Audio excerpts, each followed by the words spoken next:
Hello, my friends. This is Stephen M. Covey, and I am the oldest son of Dr. Stephen R. Covey, who wrote The 7 Habits of Highly Effective People. It was my father's writings in 7 Habits that really impacted not only my life, but the life of so many people, literally millions of people around the world. And it's because these principles that are taught in the 7 Habits are more timely and relevant than ever before, because they represent a sense of true north in a world of all this change and disruption, which is very real. And to have a sense of being anchored and a sense of true north in terms of direction is a real value to all of us in a world that is filled with such change and disruption that is taking place everywhere. So I think that's one of the reasons 7 Habits is so important and successful.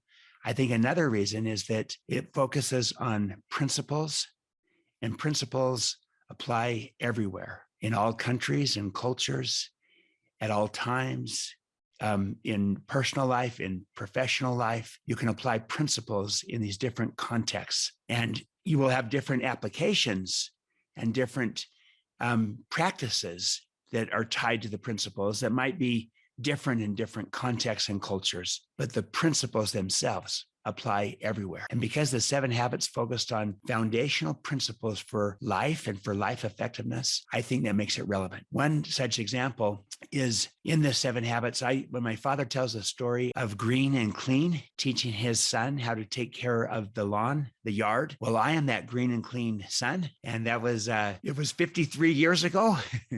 But the thing is, I remember it as if it were yesterday, because my father, over a 2-week period, trained me to take care of the yard. And see, what he gave the responsibility for was the result, the outcome, green and clean. And how I did that was up to me. And so he did not delegate methods and dictate methods of how to do it, but rather responsibilities, outcomes, green and clean. And it was up to me how to achieve it.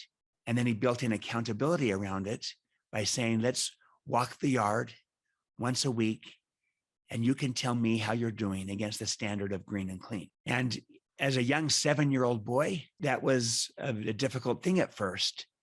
And so that's why for the first several days, I didn't do anything. I didn't take care of the yard. And it was in the middle of the summer, and the yard and the heat was really high, really hot. And the lawn was turning yellow by the day because we were not watering it. I was not.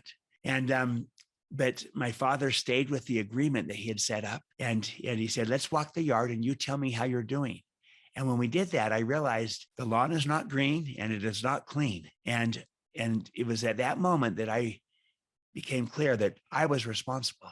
I was accountable for this. So I asked my dad to help me to pick up some garbage, and I directed him, and I realized this is my job. I own this. From that day forward, the lawn was green and it was clean. I took responsibility.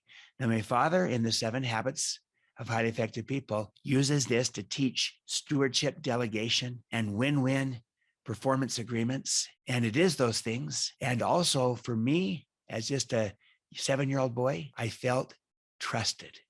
I felt my father trusted me, and I didn't want to let him down. And it was from that experience that my lifelong interest and fascination with this topic of trust came about, from the experience my father had in teaching me, in delegating to me and teaching me a win-win agreement. So the 7 Habits has spawned all kinds of great initiatives and efforts, including with me.